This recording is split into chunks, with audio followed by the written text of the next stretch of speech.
Hello and welcome to Maximum Jennifer Lopez, the first talking book about her.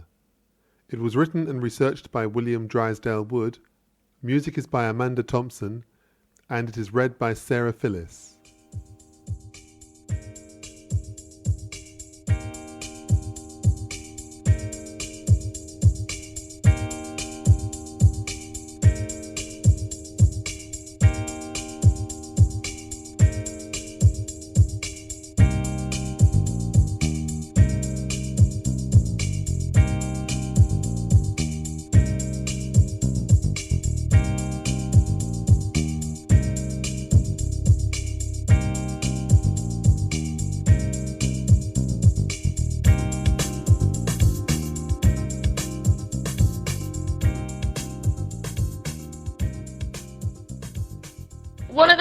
The most important thing to me, I won't say one of the most important to me was always just to be ready for the opportunity when it came.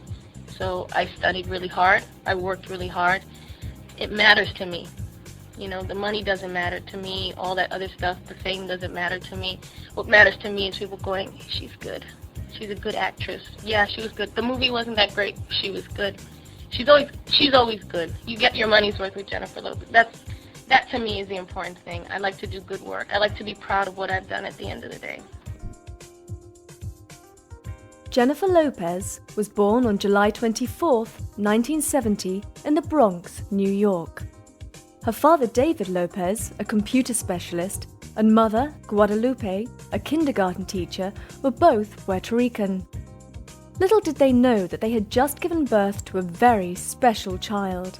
A child that would grow and blossom into a 90s sex symbol and one of Hollywood's hottest properties to date. When she was around the age of 5, her parents noticed there was something different about Jennifer. Displaying a natural talent for singing and dancing, she would prance around the house seeming to be in a world of her own. It was not long before the young Puerto Rican had enrolled in a local dance class where she showed a confident ability to perform, with no inhibitions about being placed under the spotlight. Later on, Jennifer learned ballet, jazz, and classical theatre, showing great promise in all these fields. While studying the arts, Lopez received a traditional education at the Catholic school, the Holy Family. With her loving parents and strict tutoring, Jennifer soon grew into a confident yet disciplined woman. In the years to follow, the world would see the birth of the highest-paid Latina actress of all time.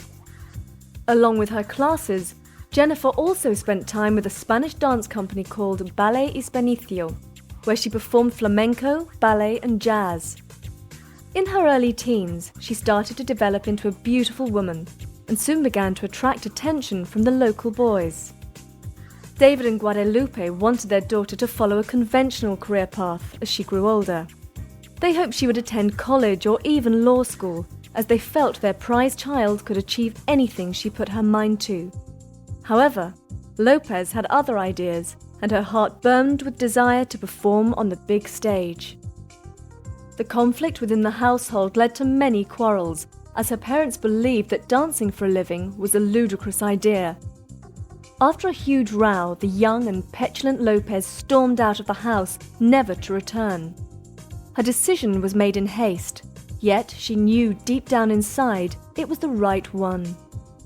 By following her heart, Lopez had made her first step towards her ultimate goal: stardom.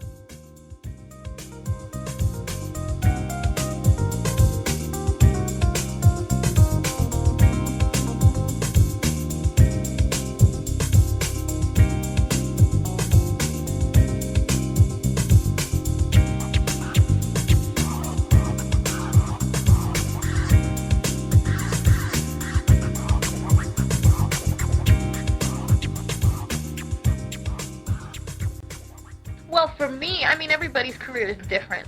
For me, you know, I'm going to take my time with my next project. You know, some people, they're more difficult for me because I am going to be a lot more picky. I'm always planned for longevity in my career with my managers and my agents. That's what I've always wanted. I'm like, look, this is what I want to do with my career. I want to be working until I'm 50.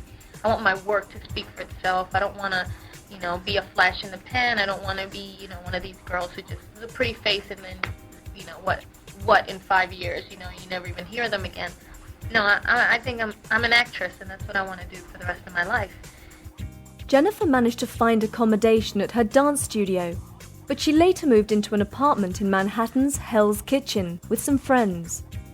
It was not long before she managed to secure a job dancing on a 5-month European tour, performing musicals of Broadway.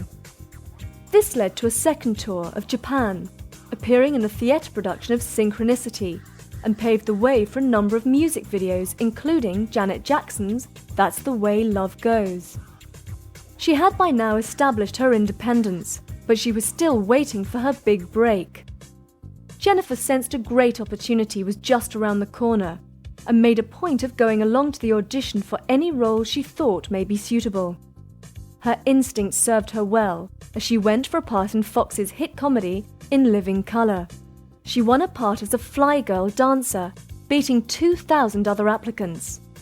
Even though she was delighted to be accepted, it meant her newfound passion for acting would have to take a back seat. After much persuasion from producer Keenan Ivory Wayans, Jennifer decided to take the offer and embarked upon her first spell in front of the cameras.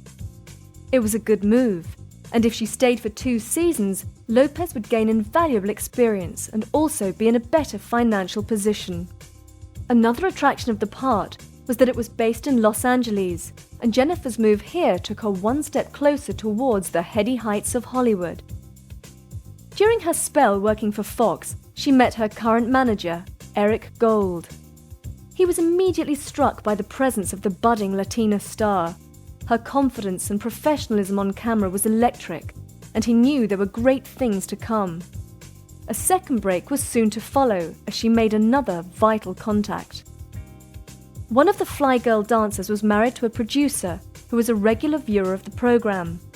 He too was instantly struck by Lopez and planned to incorporate her in a new show he was writing for Fox, entitled South Central. Jennifer was asked to audition for the role of a supermarket checkout girl named Lucy. Unfortunately, the show did not last long and gave Lopez little exposure. However, her time spent on South Central was not all in vain. Jennifer then landed a role in the CBS production Second Chances, which co-starred Megan Fallows and Connie Seliker. The show was only planned for 1 season, but Jennifer's character Melinda Lopez proved to be extremely popular. This led her to a spin-off series by Aaron Spelling entitled Malibu Road. Unfortunately, it also failed in the ratings war, but the plucky Puerto Rican refused to quit. More television appearances were just around the corner, including Nurses on the Line, The Crash of Flight 7. Lopez knew that her climb to the top would take time, and her dogged persistence kept her shining through these first roles.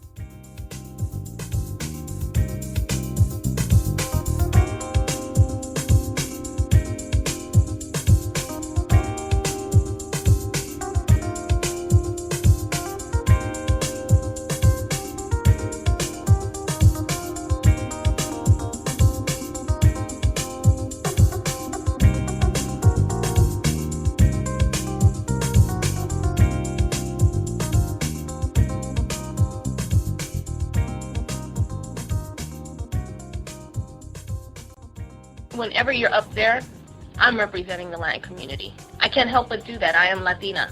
So if I'm saying it's not that I don't want to do Latin roles, I will always be Latin. Unless I'm playing a character, which like I did in U-Turn with Oliver, in Oliver's movie, I played an Apache Indian. Then I'm totally different. Then I'm representing the Apache people. Although the TV exposure was not groundbreaking, it did lead her towards her first feature film. It was now only a matter of time before Jennifer Lopez would burst onto our screens in all her splendor. My Family, or Mi Familia, was directed by Gregory Nava, who also shot the Oscar-nominated El Norte. The story begins in 1920 and follows a man named Jose Sanchez, played by Jacob Vargas, traveling from Mexico to California. Once he arrives at his final destination, he decides to stay. Sanchez finds work gardening in an Anglo neighborhood, where he meets his wife-to-be, a nanny called Maria, played by Jennifer Lopez. They marry and have 2 children, but whilst Maria is pregnant with their 3rd child, American troops come and ship her back to Mexico. Determined not to give up hope, Maria and her 3rd child battle their way back to the family in California. We then see the drama unfold over 3 generations as the film moves through the subsequent decades. In the later years, Jenny Gargo plays Jennifer's character. The film was written and casted on an extremely low budget, but the results are remarkable. Lopez found herself in superb company, working alongside the likes of Jimmy Smits. His performance is one of sheer quality and should be an inspiration to any budding Latino actor. Although Lopez only played a supporting role, it still gave her vital experience and notoriety, especially in the eye of director Nava. For several days, Jennifer had to leap into freezing rapids, yet did so with no complaints, showing only pure professionalism and true grit. She had finally made the move onto the big screen, and so began a journey that would take her right to the heart of Tinseltown. In 1995, Lopez landed her 2nd feature film of the year, titled The Money Train. It starred Wesley Snipes and Woody Harrelson, and it tells the story of 2 New York foster brothers who police the subway beat. Jennifer plays the role of an undercover decoy cop called Grace Santiago. In casting the part, director Rubin needed a sexy female for the 2 brothers to fall in love with. He found exactly what he was looking for in Lopez. Her natural beauty and on-screen presence gave the film the raw sex angle he was looking for. As with all of her roles, her preparation was thorough, and she spent a great deal of time working with the New York transit cops. In particular, she wanted to get to know a number of female policewomen to see how the male-dominated force treated them. In doing this, Jennifer felt she prepared better for her part and gained a valuable insight into life on the beat. She also felt very comfortable with both her co-stars, which led to the smooth shooting of the film. However, a scene was coming up that meant Jennifer had to go against her Catholic faith and challenge her traditional upbringing. The film required Jennifer to do a love scene with one of the 2 foster brothers. Although she was comfortable with both actors, she felt it would upset her parents. Once again, Lopez knew that she had to be professional and went ahead with the scene, although her mother was never able to watch it. The film soon fell under the critical eye of the movie reviewers, who disliked the abundance of unnecessary violence. Jennifer, on the other hand, was commended for her excellent performance. Although the film did little to further her career, she gained great confidence and became more determined than ever to go right to the very top.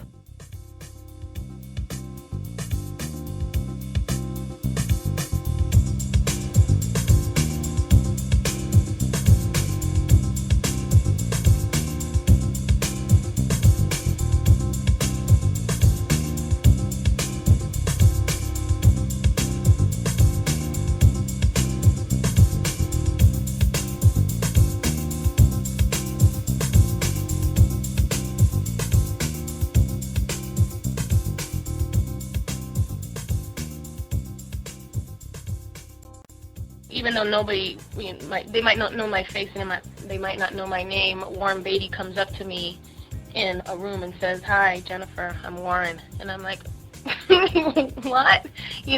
How do you know who I am? Oh, I just had dinner with Jack last night, and you guys filmed Blood and Wine about a few months. You know what I mean? So I think it's the caliber of people I've worked with that's got me the most recognition in Hollywood. 1996 saw Jennifer Lopez hit the big screen for a 3rd time.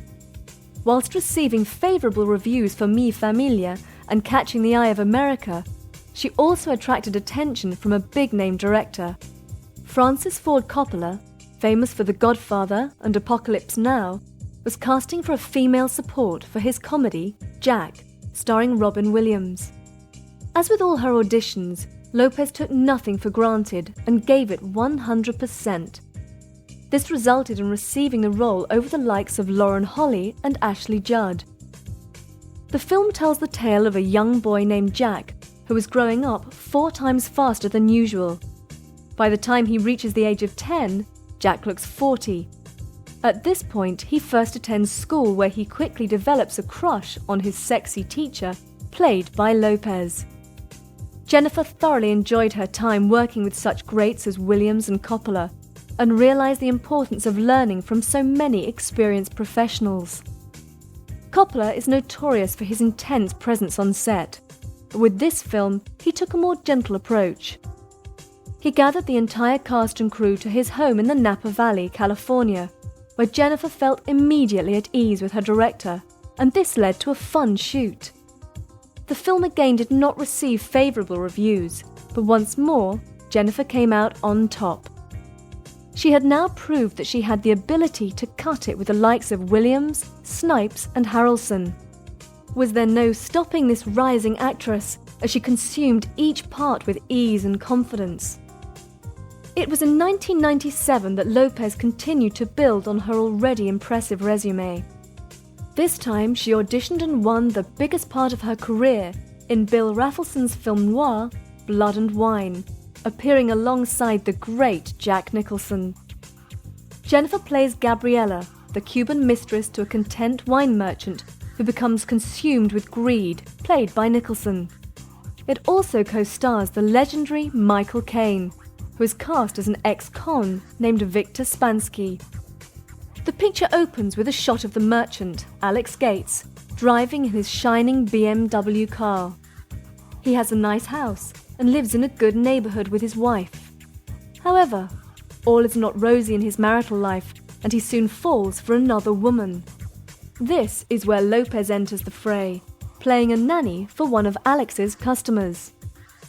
Jennifer enjoyed the demanding role of Gabriella, feeling that she could empathise with the character and her who dares wins attitude towards life. Working with actors of the calibre of Caine and Nicholson was invaluable at this stage of her career. The film is one of great depth, with fine performances from the entire cast. Jennifer gives a moving account as Gabriella, and once again demonstrates that she was capable of holding her own with the top names of Hollywood. Having now established herself in film, it would have been easy to sit back and take a break for a while.